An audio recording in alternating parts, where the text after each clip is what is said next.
사상교회 식구님들, 지금부터 광고가 시작됩니다. 집중해서 들어주세요. 교회 소식입니다. 예배에 참석하신 분들과 인터넷으로 예배에 참여하신 분들을 환영합니다. 사순절 안내입니다. 기간은 3월 5일 수요일부터 4월 19일 토요일까지이며 오늘은 사순절 셋째 주일입니다. 사순절 기간 동안 예수님의 십자가 고난과 죽음을 묵상하며 경건한 신앙생활에 힘쓰시고 부활 소망으로 살아가시기 바랍니다. 예배 안내입니다. 다음 주일 오후 예배는 기관별 전도회 모임을 가집니다. 모임 안내입니다. 정기당회가 오늘 오후 예배 후 회의실에서, 장립집사회가 오늘 오후 2시 고등부실에서, 권사회 원래회가 오늘 오전 2부 예배 후 은혜홀에서 있습니다. 학습 세례 일정 안내입니다. 학습 세례 문답이 오늘 오후 2시 회의실에서 있습니다. 학습 세례식이 3월 30일 주일 오전 1, 2부 예배 시에 있습니다. 대상자들은 오늘 모두 참석하시고 기도로 잘 준비하시기 바랍니다. 유아 세례 일정 안내입니다. 4월 26일 토요일까지 사무실로 신청해 주시고 문답은 4월 27일 주일 오후 2시 회의실에서 있습니다. 세례식은 5월 4일 주일 오전 1부 예배 시에 있습니다. 해당되시는 가정에서는 꼭 신청하시고 기도로 준비하시기 바랍니다. 2025년 여름 인도네시아 단기 선교단 모집 안내입니다. 주보를 참고하시고 많이 신청하시기 바랍니다. 주중 교회 공간 사용 관련 협조 요청 안내입니다. 주중에 교회 내 공간이나 악기를 사용하기 원하는 분들은 사무실에 신청한 후에 배정을 받아 사용하시기 바랍니다. 교회 주차장이 협소하여 주차 관련한 민원이 발생하고 불필요한 오해가 발생하고 있습니다. 다소 불편함이 있으시더라도 교회 오실 때 대중교통을 이용해 주시고 개인 차량 이용을 자제해 주시기 바랍니다. VIP 새가족을 환영합니다. 새가족들을 진심으로 환영해 주시고 위에서 기도해 주시기 바랍니다. 지난 주일 등록하신 새가족들입니다. 새가족들을 진심으로 환영해 주시고 위에서 기도해 주시기 바랍니다.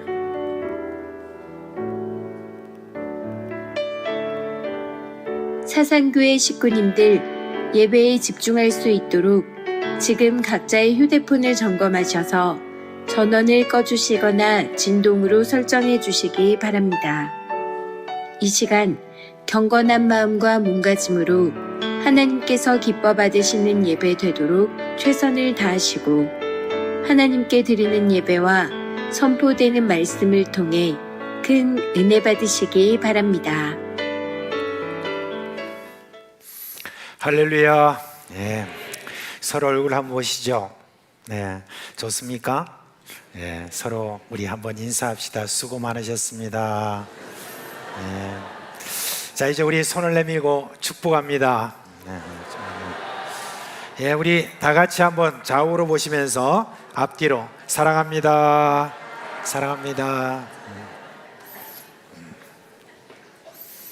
이렇게 하시는 모습은 너무 사랑스러운 거 있죠? 좋습니다. 자, 이제 다 자리에서 일어나시겠습니다.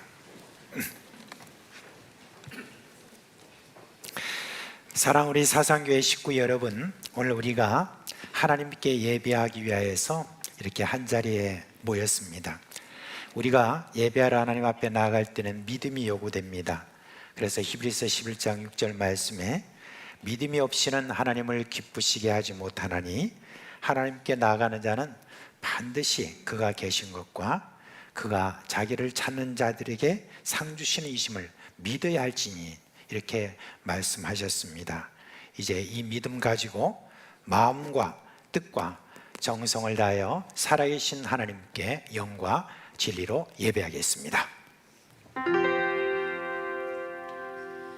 내 주님 오심 바라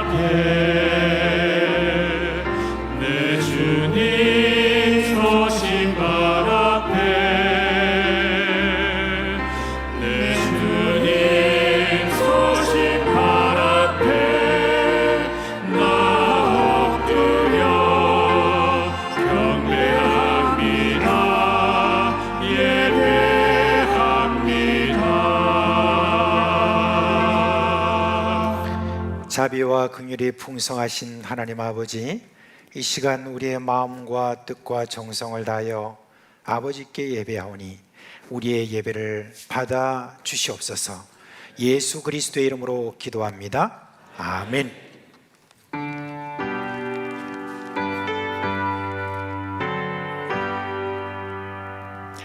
찬양 성부 성자 성령 성삼위일체계 영원 무궁하기까지 영광을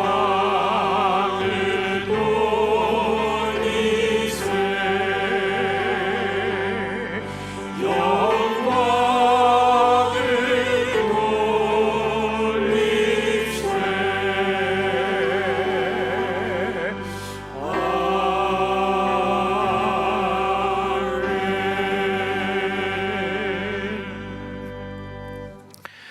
성도 여러분, 이 시간은 참회의 시간입니다. 하나님은 어떤 허물과 죄도 자백하면 용서해 주시고 깨끗게 해 주신다고 약속하셨습니다. 요한일서 1장 9절에 만일 우리가 우리 죄를 자백하면 저는 미쁘시고 의로우사 우리 죄를 사하시며 모든 불의에서 우리를 깨끗게 하실 것이요 라고 했습니다. 이제 다 같이 주여 한번 부르고 자백하는 시간 갖도록 하겠습니다. 주여. 자비하신 우리 주님의 은혜에 힘입어서 여기에 함께한 줄 알고 또한 그 긍휼에 예수 그리스도의 피로 말미암아 우리가 구원받은 백성으로서 마땅히 주님 앞에 신실하게 살아가야 될지는 허물과 죄를 다시 발견할 수밖에 없는지이르니 이 시간 예수 우리 피가 우리 모든 회중 가운데 흘러 예수 그리스도께서 주인이 되시고 역사해 주신 은혜 가운데서 하나님께 참으로 합당한 예배가 될 수 있도록 성결케 하여 주시옵소서.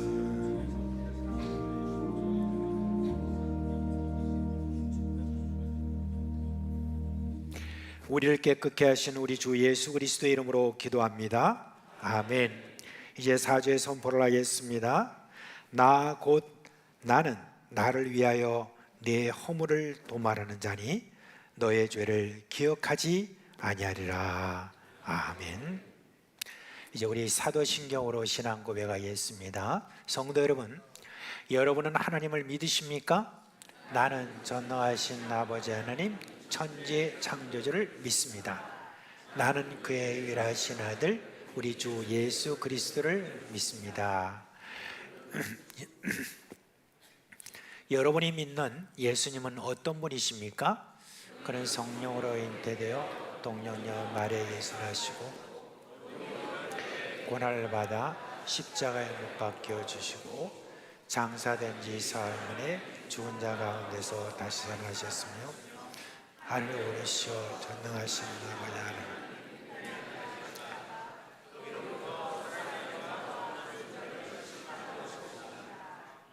여러분은 지금 우리 안에서 일하시는 성령님을 믿으십니까? 거룩한 공개와 성도의 교제와 죄를 용서받는 것과 몸의 부활과 영생을 믿습니다. 아멘.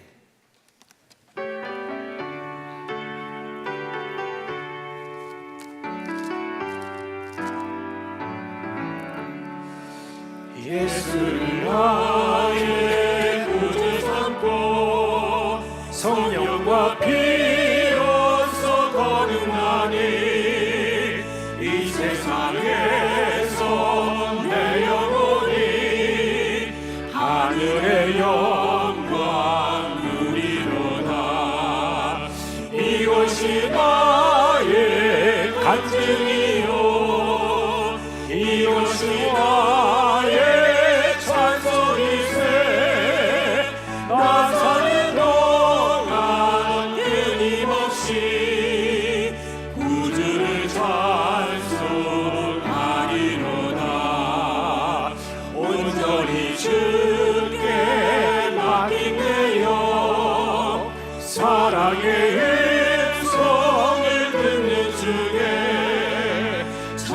하늘 왕래하는 것과 하늘의 영광 보리로다.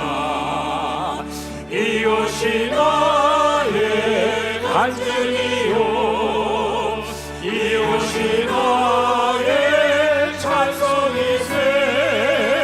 나 사는 동안 끊임없이 구주를 찬송하리로다.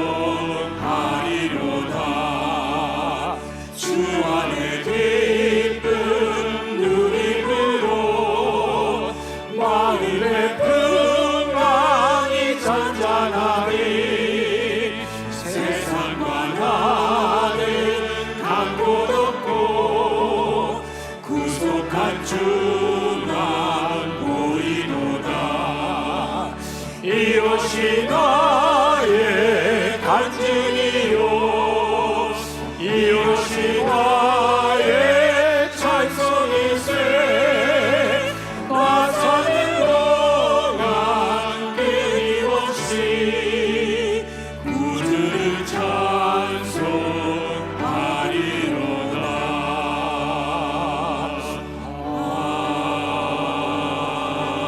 아멘.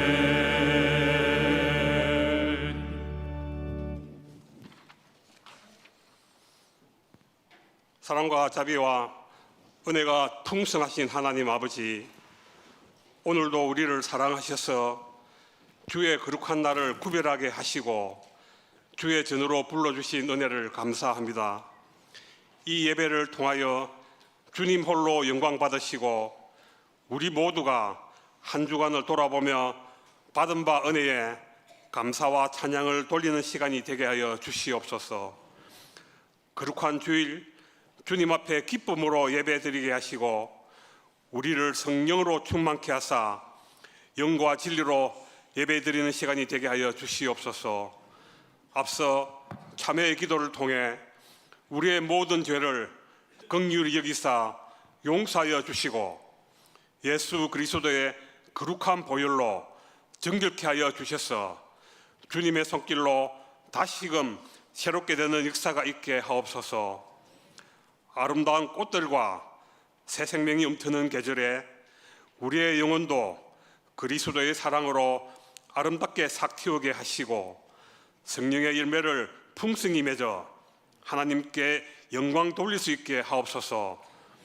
날마다 하나님을 높이며 살아가게 하시고 우리의 삶이 하나님 앞에서 믿음 충만, 성령 충만한 삶 되게 하여 주시옵소서.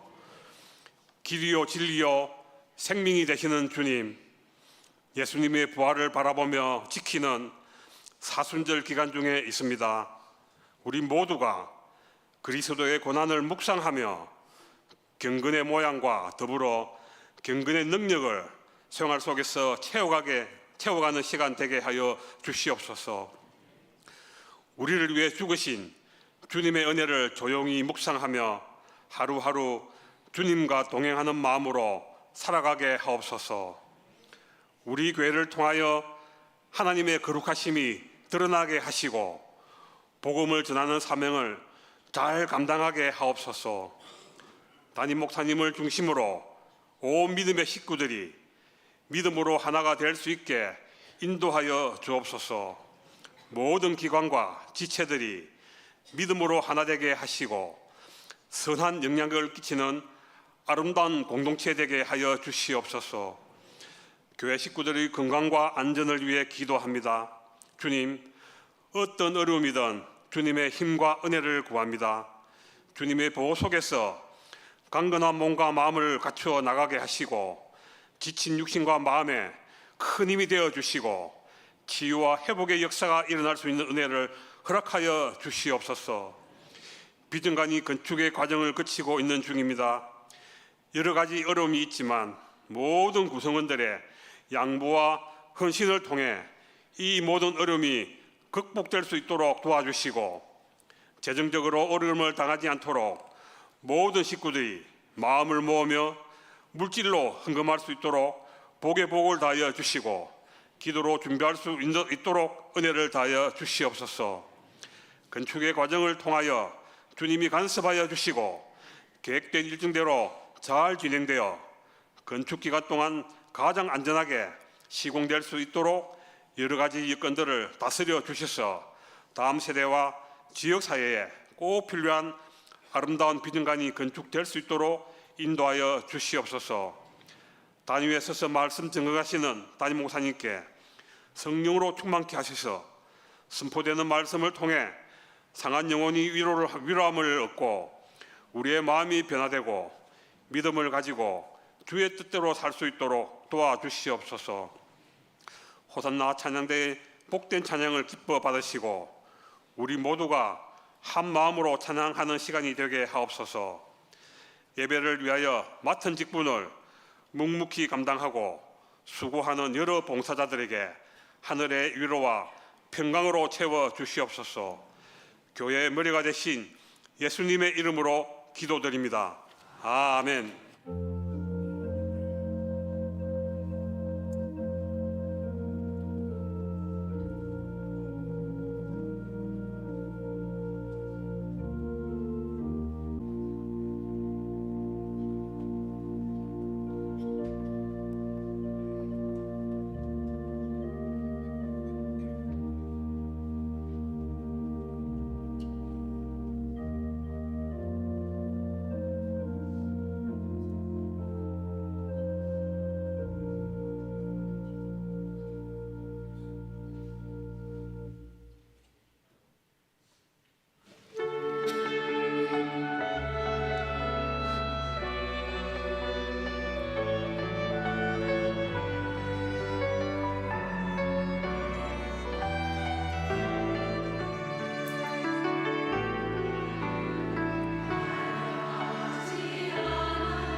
하나님께 봉헌하겠습니다. 함께 기도하겠습니다.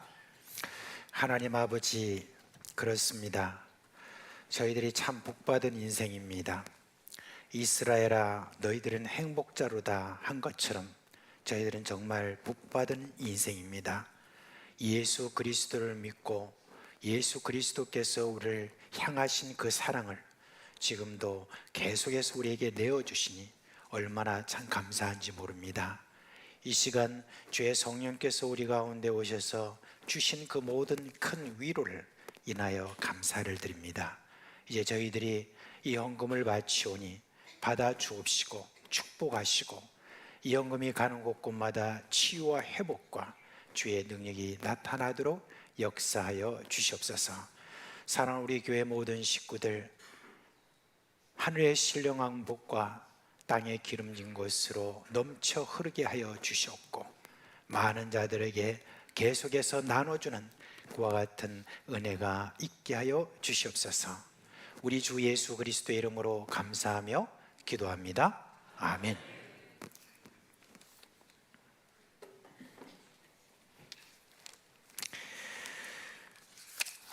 오늘 1부도 그렇고 2부도 그렇고 참 행복합니다.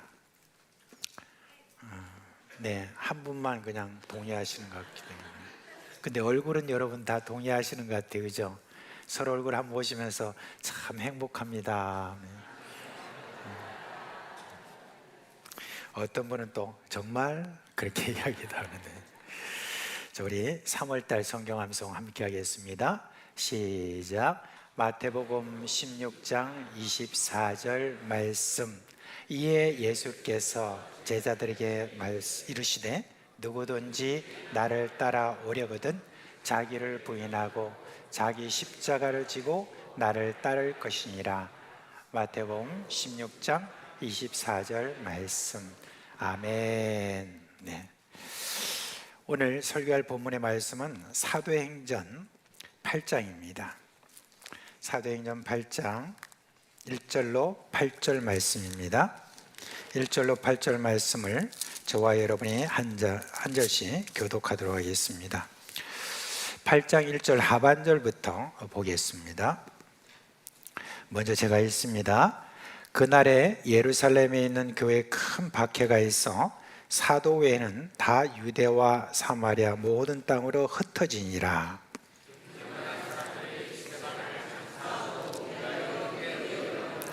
사울이 교회를 전멸할새 각 집에 들어가 남녀를 끌어다가 옥에 넘기니라.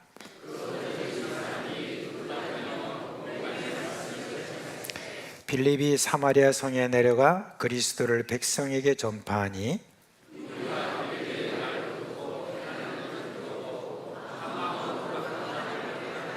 다같이 많은 사람에게 붙었던 더러운 귀신들이 크게 소리를 지르며 나가고 또 많은 분유병자와 못 걷는 백 사람이 나으니 그 성에 큰 기쁨이 있더라. 아멘. 혹 여러분이 오시면서 주보를 이렇게 보시면서 설교 제목을 보고 좀 이렇게 고개를 좀 갸우뚱하신 분이 없는지 모르겠습니다. 왜 그러냐면은 우리나라 초대 대통령 이승만 대통령이 이런 말을 했죠. 뭉치면 살고 흩어지면 죽는다. 그런 것처럼 일반적으로 모든 사람들이 뭉쳐야 살지 무슨 흩어지면 어떻게 사노? 라고 그렇게 생각하는데 저는 지금 정반대로 말했기 때문에 그렇습니다. 그런데 여러분, 교회는 정말 그렇습니다. 교회는요, 흩어져야 사는 공동체입니다. 사도행전이 그걸 잘 보여주고 있습니다. 지난주에 제가 사도행전 7장 말씀을 여러분 전하면서 스데반 집사님의 순교에 대해서 말씀을 좀 드렸습니다. 그런데요, 가만히 생각을 해보면 이 일이 일어난 것은 정말 예상치 못한 뜻밖의 일이었습니다. 사도행전 6장까지 그 분위기를 보면요, 사도행전 7장에 이렇게 가서는 어떤 현상이 나타나야 되느냐, 예루살렘 전체가 예수님을 믿는 그런 일이 벌어져야 그게 상당히 좀 자연스럽습니다. 사도행전 2장에서 보면 그리고 4장까지 보면은 성령의 부으심을 받은 이후에 베드로의 그 설교를 통해서 3,000명이 회개하고 세례를 받은 그 일이 일어났습니다. 그리고 이후에 사도들을 통해서 많은 기적들이 일어납니다. 그런 어떤 기적들을 통해서 사람들은 매일 많이 모이고 또 모이고, 그렇게 하면서 또한 하나님의 말씀을 가르침받고 자기 것을 자기 것이라 하지 아니하고 다 내어놓고 모든 사람들이 다 평등하게 자기의 필요한 모든 것들을 모자람이 없이 그렇게 다 나누어 갖는 그런 천국의 모습이 펼쳐지고 있습니다. 그 다음에 또 교회가 어떤 일이 있냐, 사도행전 5장에 가니까 아나니아와 삽비라라고 하는 이 부부가 거짓말을 한 거예요. 근데 그 거짓말에 이제 어떻게 됐습니까? 사람이 그냥 죽어나갔죠.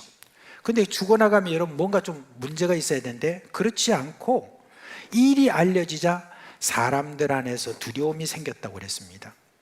그리고 사람들은 어떤 생각이 됐냐면, 야, 이제 저 사도들 그리고 교회를 건들면은 아마 우리가 큰 해를 당한다라고 하는 그런 두려움이 생겼다고 그랬습니다. 근데 이런 두려움이 생기니까 교회는 더 많은 사람들이 들어오게 됐다, 그렇게 부흥을 하고 있습니다. 게다가 사도행전 6장에 가면은 어떤 문제가 또 생겼죠? 구제하는 데 있어서 좀 뭔가 편애한다라고 하는 그런 문제가 생겼을 때 사도들이 기도하고 이 문제를 해결했습니다. 그렇게 문제를 해결하고 나니까 어떤 일이 생겼습니까? 허다한 많은 그 예루살렘의 제사장들까지, 그 무리까지도 이제는 이 모임에, 이 교회에 오는 그와 같은 부흥이 크게 일어났습니다. 이제 여러분 그런 걸 생각하면 사도행전 8장으로 딱 7장으로 딱 들어가면 그 다음부터는 어떤 일이 있었냐고, 예루살렘 전체가 다 예수를 믿었더라 라고 하는 그런 일이 일어나야 되는데, 스데반 집사님이 설교를 하고 난 다음에 돌에 맞아 죽는 그와 같은 일이 생겨났습니다. 이게 생각지도 못한 일입니다. 그리고 가만히 보니까 우리 스데반 집사님 무슨 말씀을 전할 때 잘못 전한 것도 아니에요. 스데반 집사님이 전하는 모든 말씀은 구약 성경 전체를 일목요연하게 논리적으로 탁탁 이렇게 너무 설교를 잘 하셨어요. 그런데 그 당시 분위기로 보아서는 이 설교를 들으면 어떤 반응이 나와야 됩니까? 모두 다 형제여 어찌할꼬 하면서 회개하고, 또 그날 세례를 받는 사람이 7,000명이었더라 이렇게 좀 나와야 되는데 그렇지 않았습니다.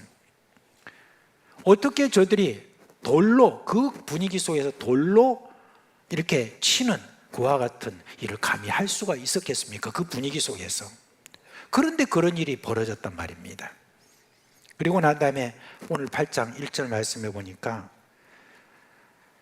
후반절에 이 말씀이 나옵니다. 그날에 예루살렘에 있는 교회에 큰 박해가 있어 라고 그렇게 말합니다. 큰 박해가 일어났다고 그랬어요. 교회도 그렇고요, 그리고 예루살렘에 있던 적대적인 어떤 그런 종교인들도 마찬가지고 일반 사람들도 그렇고요, 교회를 향하여서 이 박해를 감히 시행한다라고 하는 그게 전혀 분위하고 맞지 않습니다. 그런데 이런 예상치 못했던 일이 거기에 일어나게 된 것입니다. 만약에 여러분들이 사도행전을 읽으면서 진지하게 이 내용을 이렇게 읽으면서 여러분들이 만약에 이 내용을 보면서 이런 질문을 할 수밖에 없었을 거예요. 아니, 어떻게 이런 일이 일어날 수가 있을까라고 그렇게 질문하게 됩니다. 그런데 여러분, 이유는 무엇입니까? 이유가 다 있습니다. 왜 그랬느냐? 여러분, 원인은 하나님에게 있습니다. 하나님이 흩으셨습니다. 부활하신 예수님이요, 제자들에게 해주신 말씀이 있어요. 두 가지 말씀을 여러분 볼 텐데요.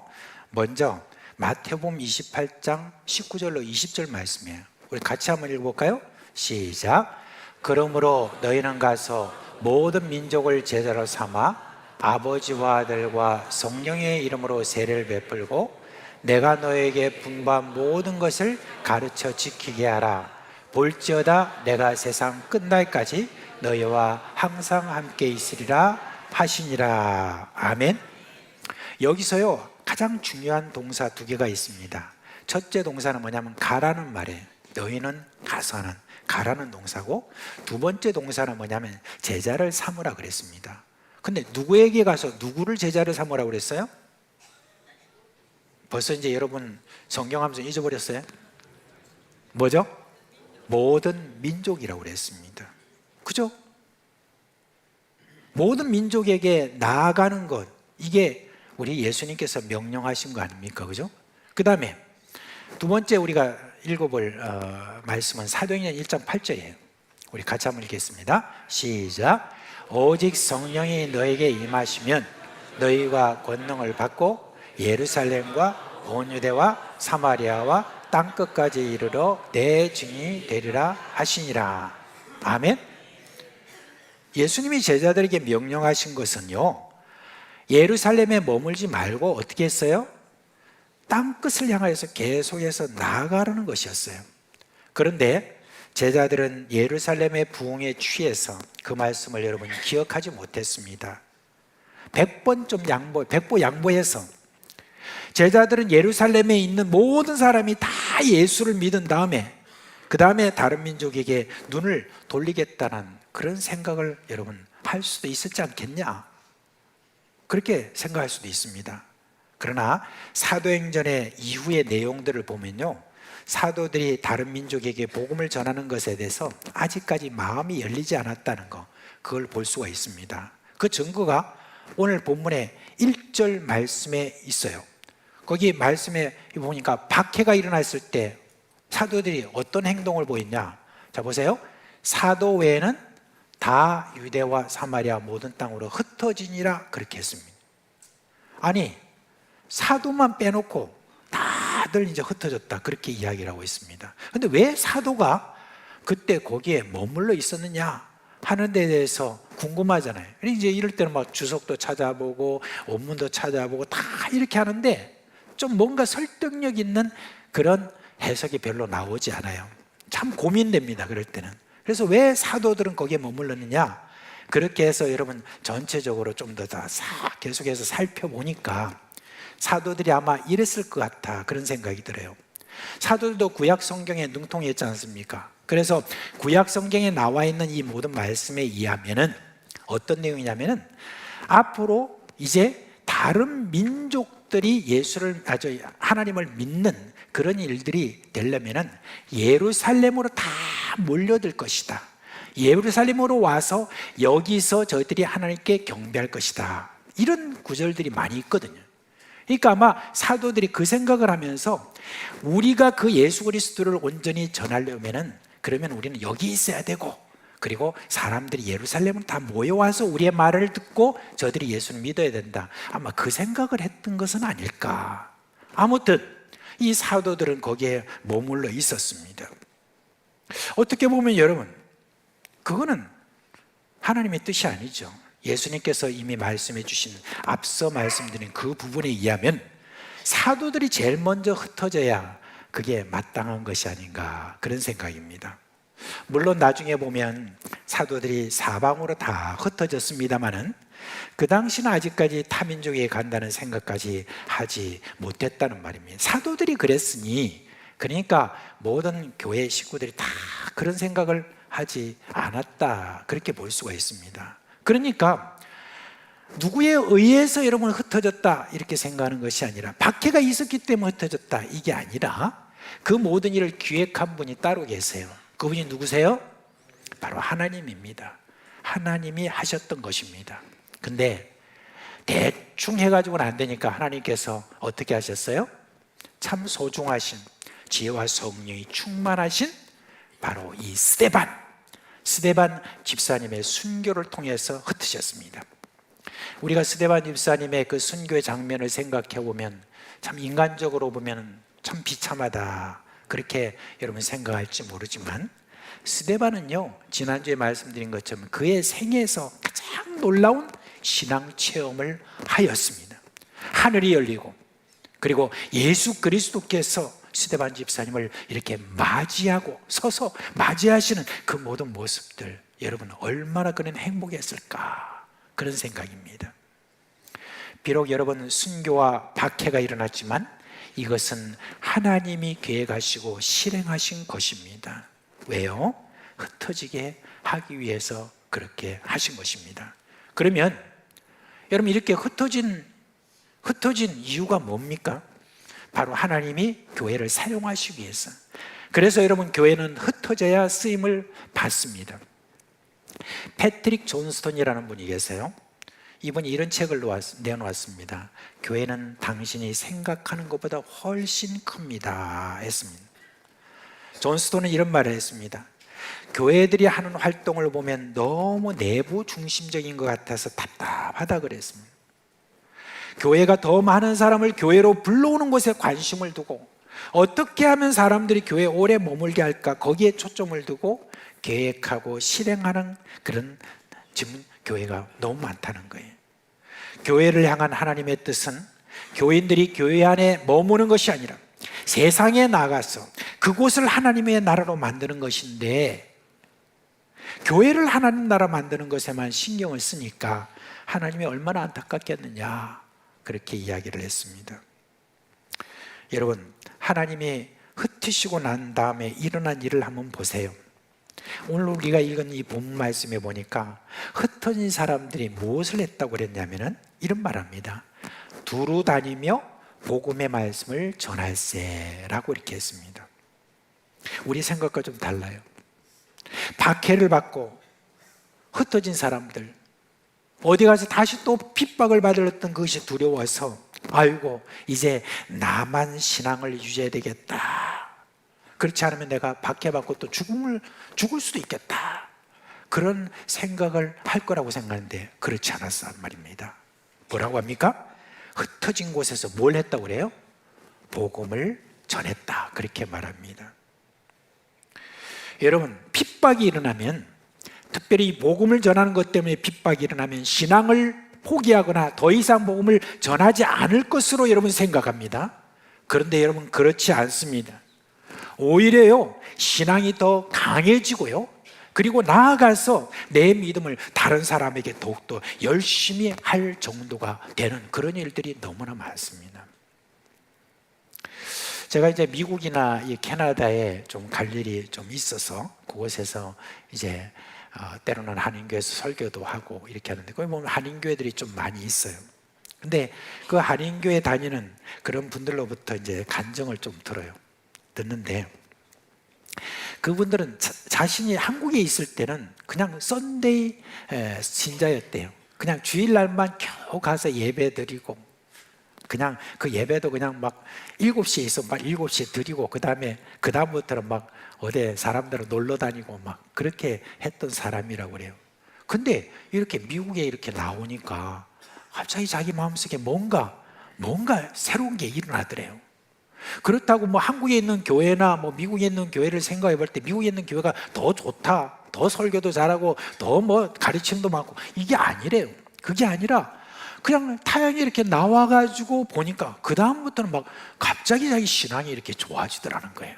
그렇게 하면서 열심히 신앙생활을 하면서, 그리고 또 선교도 하고 그런 일들을 한다는 거예요.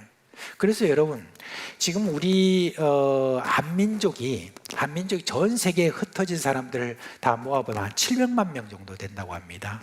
근데 그 미주에 있는 그 사람들이 거의 한 250에서 300만 명 된다고 그렇게 해요. 굉장히 많죠, 그죠?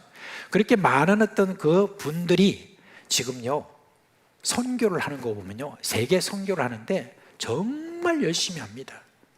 우리 지금 교회 정도 규모가 되는 교회라고 하면은, 거기 미국에서, 그러면 우리 한국이 한 10,000명 정도 되는 교회래요.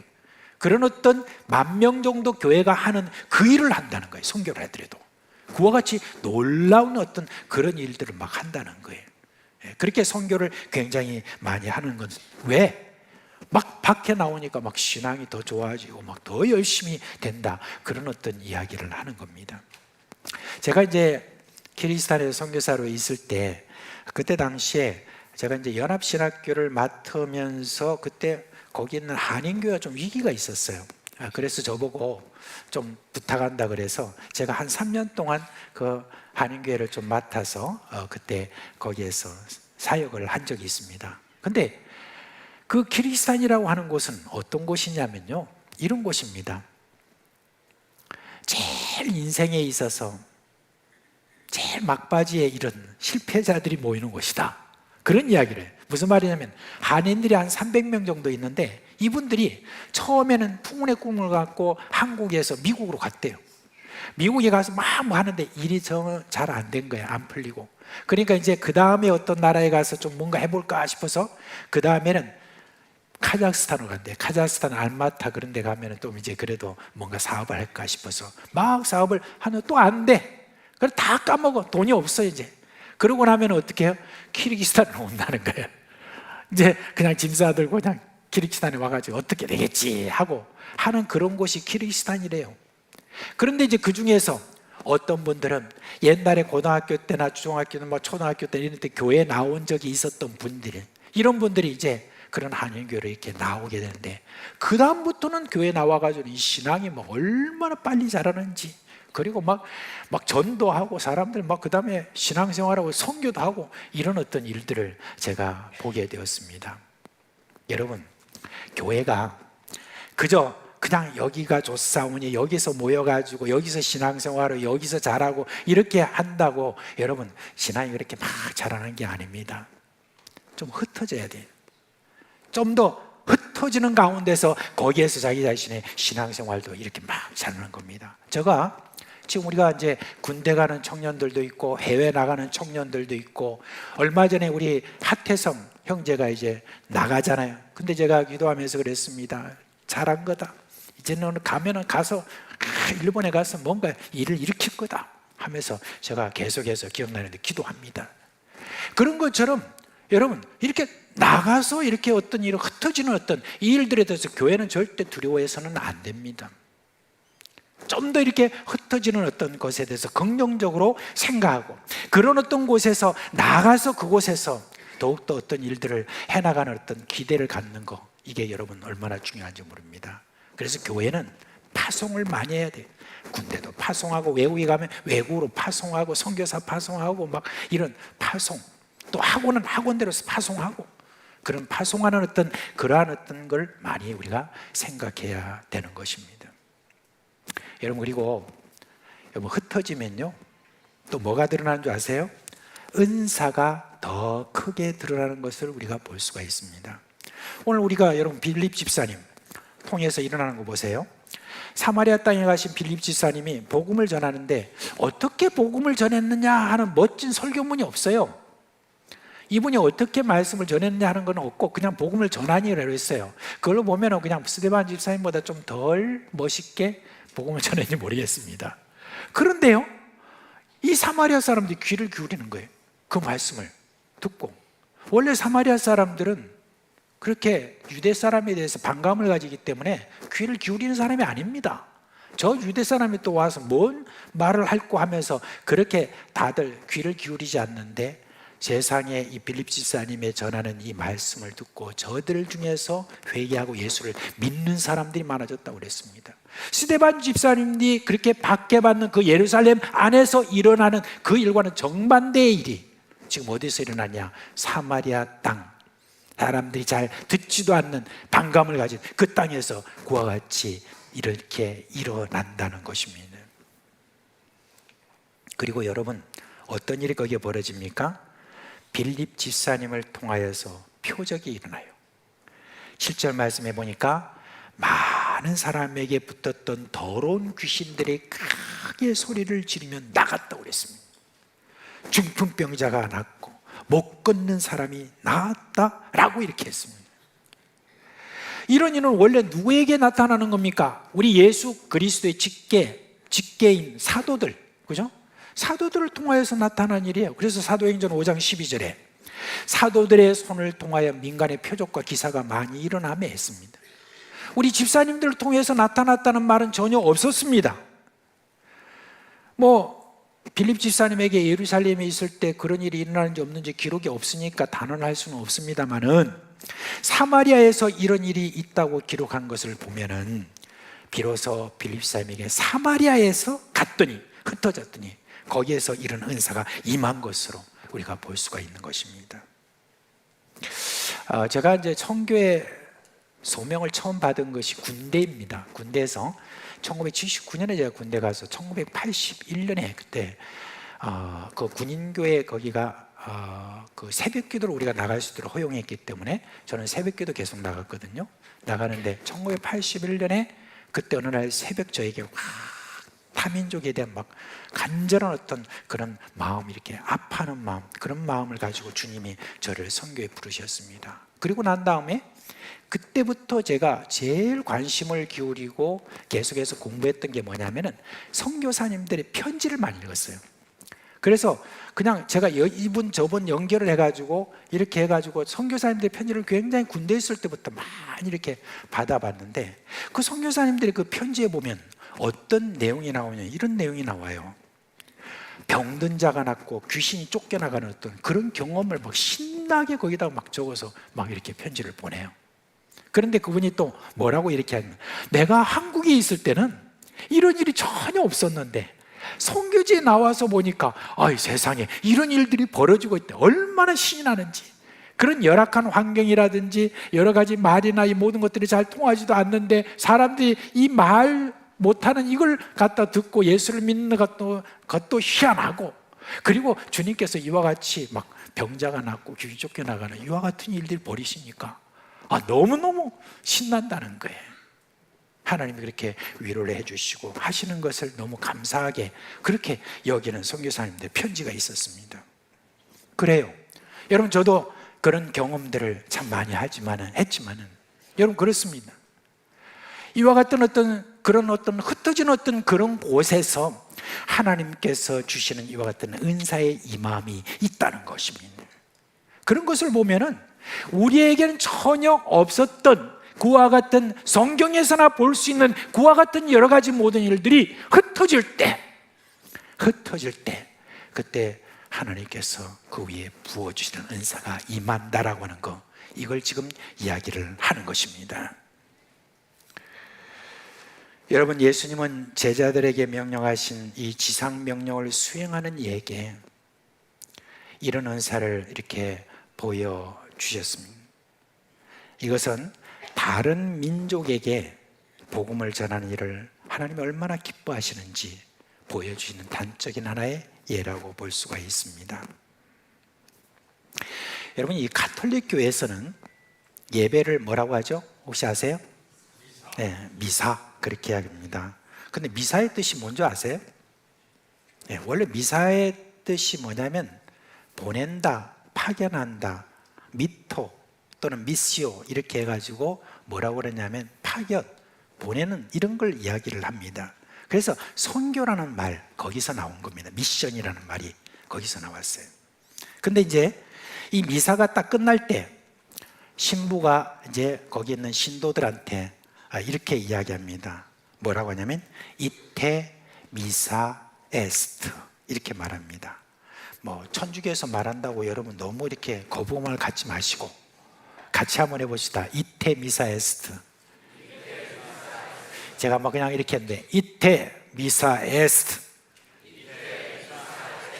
여러분 라틴어 너무너무 잘하시는 것 같아요.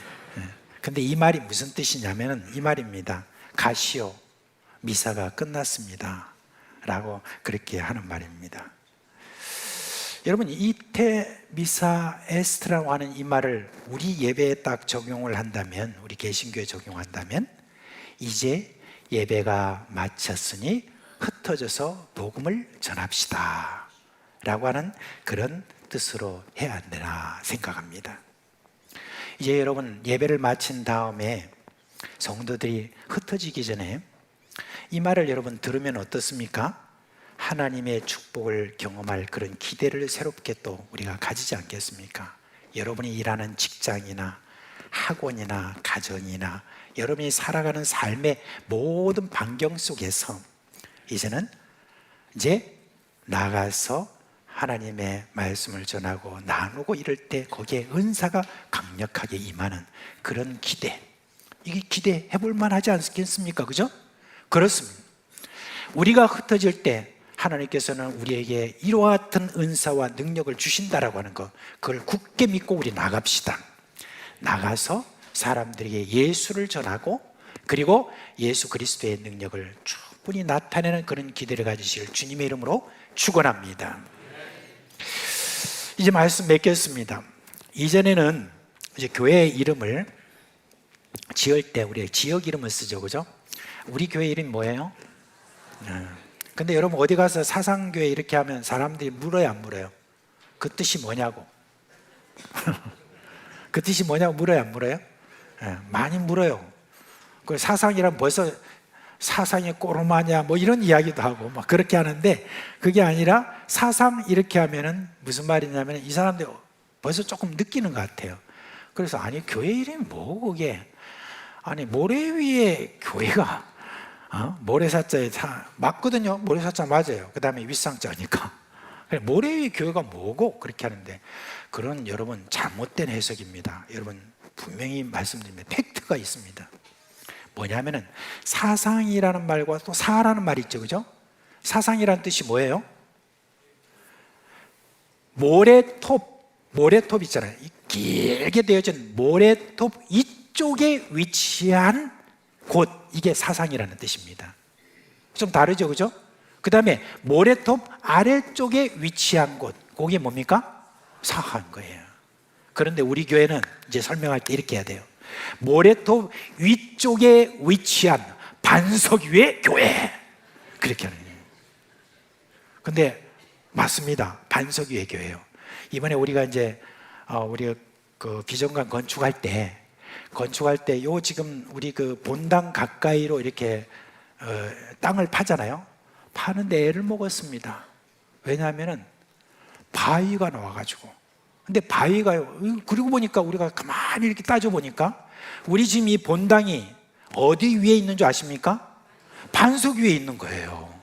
이 반석 위에 딱 위치해가지고 제가 너무너무 걱정이 많았거든요. 아유, 저거 건축할 때 이게 흔들리면 어떡하나, 또 뭐 어떻게 하나, 뭐 이렇게 했는데 전혀 그렇지 않은 거예요. 왜냐하면 반석 위에 지금 있어서 그렇습니다. 그래서 좀 저는 지진 나면 큰일 나는데 그런 생각했는데 아니에요. 안 무너져요. 왜냐하면 반석 위에 있기 때문에 그렇습니다. 아무튼 이제 옛날에 보면은 이름 지을 때 다 지역 이름을 가지고 짓잖아요. 그래서 사상 제일교회, 뭐 영도 제일 제2교회, 뭐 그 다음에 무슨 어디 교회 이랬잖아요. 근데 요즘은 그렇게 이름 지어야 안 지어요? 사람들이 이제 그런 이름 안 짓습니다. 어떻게 짓냐면 이렇게 말해요. 우리 교회는 풍성해요. 그래서 뭐라고요? 풍성한 교회라고 그래요. 우리 교회는 은혜가 넘쳐요. 뭐예요? 뭐 그렇게 잘 알아요, 여러분들. 뭐 그런 데가 굉장히 사모했던가 봐요, 그동안에. 우리 교회 이름 좀 바꾸자 그런 생각 없는지 모르겠습니다. 여러분, 그래가지고 그 다음에 우리 개척하러 나간 목사님이 꿈이 있는 교회 막 그렇게 한다든지 여러 가지 어떤 교회 이름을 이제는 지역 이름을 잘 안 붙입니다. 왜냐하면 이제 비전이 있거든요. 그래서 그 비전을 따라하는데, 근데 선교, 전도, 흩어짐, 여기에 대해서 가지고 있는 비전을 가진 교회는 벌써 이름 짓는 게 달라. 그래서 우리가 대표적인 그런 교회 중에 하나가 뭐냐면 온누리교회예요. 온누리교회. 네. 그리고 또 만민교회 뭐 이런 식으로. 그 다음에 또 어떤 교회가 있더라? 비전교회. 근데 비전을 가지는데 조그마한 교회 지금 그 교회가. 근데 세계 비전교회 뭐 그렇게. 이렇게 이제 자기들의 어떤 꿈이라든 이런 걸 담아서 그렇게 하잖아요. 근데 저는 좋다고 생각을 해요. 왜냐하면은 이런 어떤 꿈을 가지고 교회가 한 마음으로 다 그렇게 지금 흩어짐에 대해서 두려워하지 않고 흩어짐을 지향하고 있기 때문에 저는 참 좋다고 생각을 합니다. 근데 그런 이름 중에 제일 좋은 이름을 제가 하나 발견했어요. 제일 좋은 이름. 1부 때 제가 말했기 때문에 그걸 갖다가 들은 사람이 있는지 없는지 모르겠는데 그 이름이 뭔지 아세요? 네. 몰라야 돼, 여러분. 무슨 이름이냐면 저 영도 자락에 있는 땅끝교회입니다. 우리가 그걸 해야 되는데 그런 생각이 좀 들었어요. 뭐냐면은 사도행전 1장 8절의 말씀이 그렇잖아요. 예루살렘과 온 유대와 사마리아 뭐라고요? 땅끝까지. 그러니까 그 교회는 선포한 거예요. 우리 교회는 땅끝에 있는 그런 영혼에까지 관심을 가지고 기도하고 사람 보낸다. 그런 뜻이니까 너무너무 부러워요. 그래서 우리가 이제 이름을 새로 짓는다면 우리는 뭘 해야 될까? 땅끝 너모 교회 뭐 이런 식으로 뭐 그렇게 해도 안 되겠나 그런 생각이 드는데 이미 늦었습니다. 그죠? 아무튼 저는 그래도 우리 사상교회는 우리가 이렇게 모이잖아요. 모이는 이 목적이 뭐냐? 흩어집니다 라고 하는 것을 그렇게 늘 기억하는 교회가 되면 참 좋겠습니다. 그리고 사상교회 식구들은요, 모이면 성령 충만하고 그리고 흩어지면 막 복음 전하고 은사가 나타나는 그런 교회가 되기를 원합니다. 그러면요 어떻게 됩니까? 세상에서 제일 큰 교회가 되는 거예요. 그렇잖아요? 그래서 사상교회를 통해서 땅 끝에 있는 한 사람이 주께로 돌아오는 그런 엄청나게 큰 그런 교회가 되기를 우리 주 예수 그리스도의 이름으로 축원합니다. 다 자리에서 일어나시겠습니다.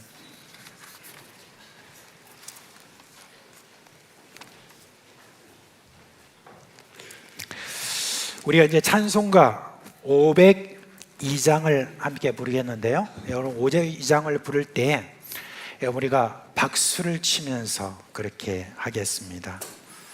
저 따라서 손 내미세요. 이렇게. 저 손 안 내미는 사람들인데 왜 그래요? 자, 이렇게 할 때 이제 박수를 지금 하나씩 하나 둘 합니다. 하나 둘.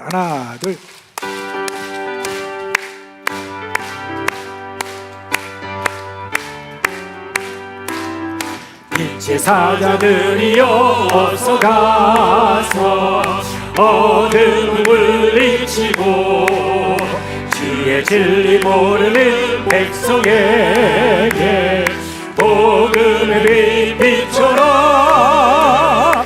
빛의 사자들이여 복음의 빛 비춰라. 죄로운 밤 밝게 비춰라. 빛의 사자들이여 선한 사역 위하여 힘을 내라. 주 함께 하시겠네. 주의 크신 사랑을 전파하며 복음을 비춰라. 빛의 사자들이여 복음의 빛 비춰라. 죄로운 밤 밝게 비춰라. 빛의 사자들이여 주님 부탁하신 말 순종하여 이 진리 전파하라. 산을 넘고 물 건너 힘을 다해 복음을 비춰라. 빛의 사자들이여 복음의 빛 비춰라. 죄로운 밤 밝게 비춰라. 빛의 사자들이여 동서남북 어디나 땅끝까지 주님만 의지하고 보는 백성에게 복음의 빛 비춰라. 빛의 사자들이여 복음의 빛 비춰라. 죄로운 밤 밝게 비춰라. 빛의 사자들이여.